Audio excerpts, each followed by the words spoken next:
일단 정책 전체적인 내용을 보면요, 정치사상과 민주주의, 뭐 어떤 사상 관점에서 제도를 설계할 건지에 대한 내용이 나올 거고요. 정치도에서 여러분이 보통 보는 정당 선거, 그다음 정부 형태 의회라는 그런 것들을 볼 거고요.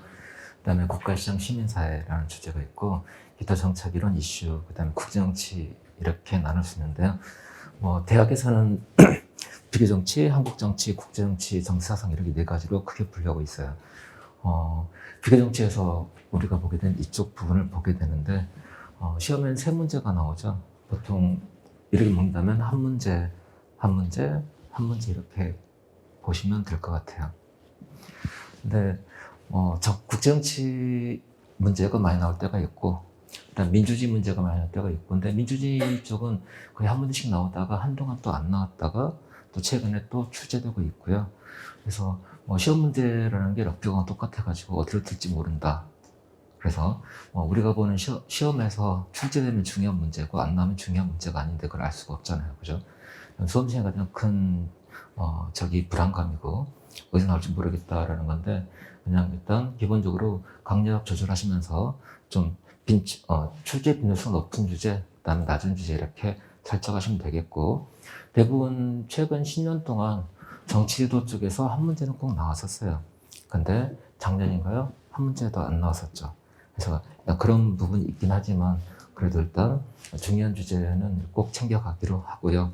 그 다음에 이순환 일정이 가장 짧은 편인데 우리가 빠르게 갈 수밖에 없다는 걸 감안하시고, 일단 기본적으로 표정 보면서 이제 설명 어디까지 드릴 건지를 판단할 거니까 표정으로 여러분의 선호를 표출해 주시기 바랍니다. 일단 정치가 뭐냐라고 물어봤을 때 일단 우리 이렇게 이야기할게요.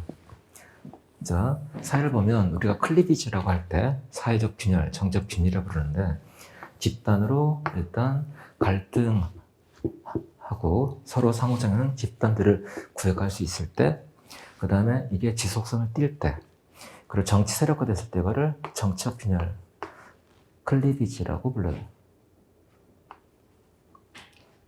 갑자기 철자가 생각이 안 나네. 어쨌든 그러면 한글로 씁시다. 단순한 사회 갈등을 모두 정치적 균열 갈등이라고 부르진 않습니다. 친구 간의 갈등이 있다고 걸 정치적 균열이라고 부르지 않는 것과 똑같다고 보시면 되겠고, 그 다음에 립슨 녹한 기준을 썼을 때 이게 정치 세력화 됐을 때 정치적 균열이라고 부르는 거고, 집단 간의 갈등이 있다 하더라도 이게 세력화되지 않은 경우는 우리가 균열을 부르지 않을 거다라고 볼 수 있는데요.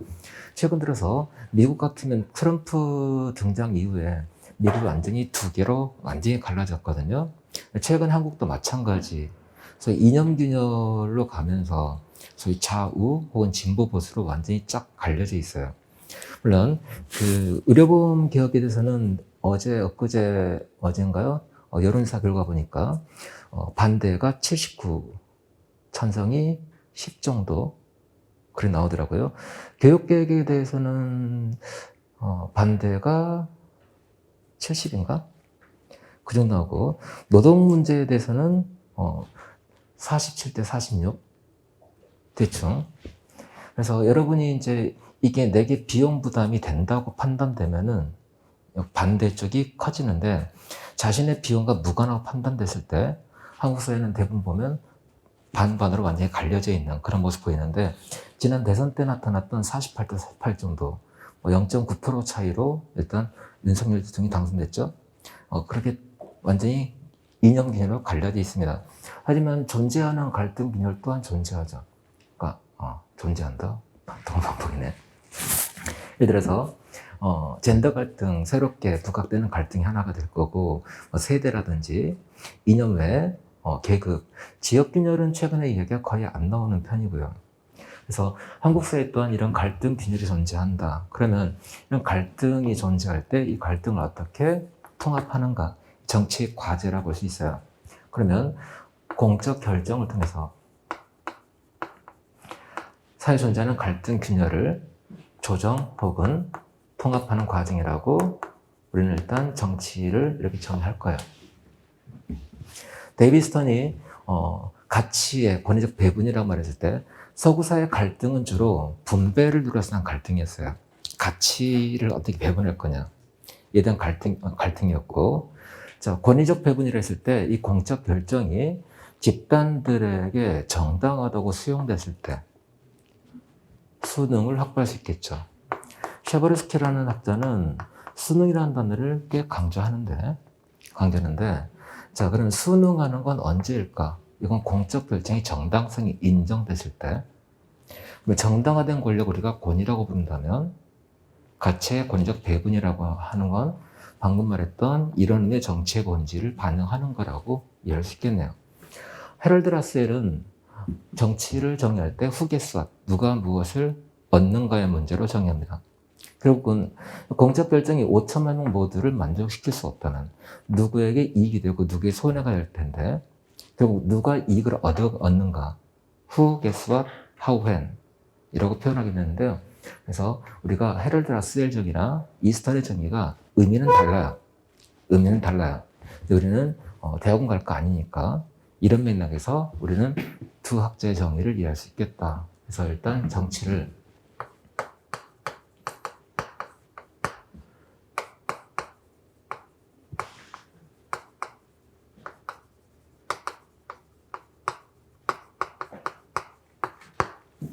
이렇게 규정하고 들어갈 겁니다.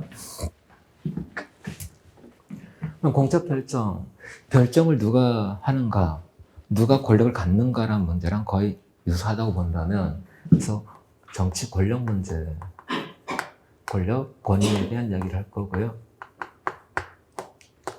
그래서, 자, 그러면 갈등은, 현대사에서, 근대사에서 불가피한 현상이라고 우리는 볼 수밖에 없어요.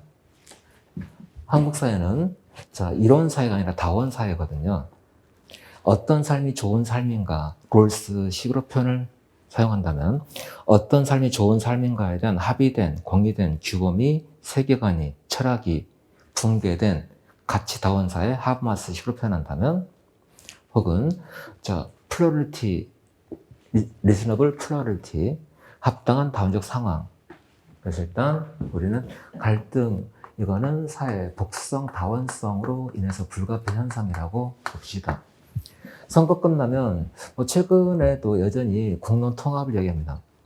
그러면 한국 사회 국론 통합이 가능할까라고 질문을 던지는 순간 아마 불가능할 거예요. 그러면 갈등을 해소할 거냐, 아니 해소가 불가능한 건데 아니면 다른 식으로 만들 거냐. 어떤 학자는 자, 갈등을 통합하는 건 애초에 불가능하다. 적대적 갈등을 경쟁으로 제도하는 것, 이게 현실적인 처방일 수밖에 없다. 그런 이야기도 나오는데, 그런 이야기를 우리는 여기서 일단 확인할 겁니다. 그러면 한국 사회에서 공적 결정의 정당성을 이야기한다면 최근 가장 몇 년 동안 거의 10년 가까이 화두가 된 건 뭘까요? 10년 가까이 공정성이죠. 결정이 공정하다, 공정하지 않다 라는 부분. 공정하다는 그 기준을 정의라는 표현으로 바꿔본다면 무엇이 정의로운가? 거기에 대한 합의된 견해가 없다는 게 문제가 된다는 거죠. 공정성을 기준으로 잡을 건지에 대해서 묻는다면 오케이 혹은 노라고 답변할 수도 있어요. 공정성이라는 개념은 어떻게 본다면 근대사회, 서구사에서는 보수보단 진보 쪽에서 먼저 나왔죠. 최근에는 진보보단 보수 쪽에서 공정성이라는 가치를 꽤 강조하는 것 같아요. 그죠? 거기서 말하는 공정성 의미가 뭔지. 일단 이런 거죠. 자, 신분에 따라서 신분이 모든 걸 결정한다. 왕의장상의 시가 따로 있다. 능력주의가 초기에는 공정성의 잣대라고 이야기됐었고, 능력주의.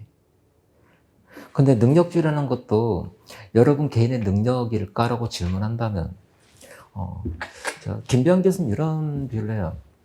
타고난 자질이 있어요. 그러면 자, 월급을 지급한다, 사회적 가치를 배분한다. 자, 미식으로 본다면 월급을 어떻게 나눌 거냐. 자동차 판매 대수로 결정합시다. 성과죠. 성과에 따라 보수를 지급하는 건 공정한가? 라고 묻는다면 타고난 자질이 있어요. 이건 나의 선택이나 나의 능력의 문제는 노력과는 무관하다고 볼 수 있겠죠. 자질이 있다고 해서 노력하지 않는다면 성과가 나올 수 없거든요. 근데 자질과 노력과 무관하게 성과가 좌우돼요. 환경적 요인이죠. 경제 상황이 무지 안 좋습니다. 영업사원의 실적이 높을 수가 없거든요.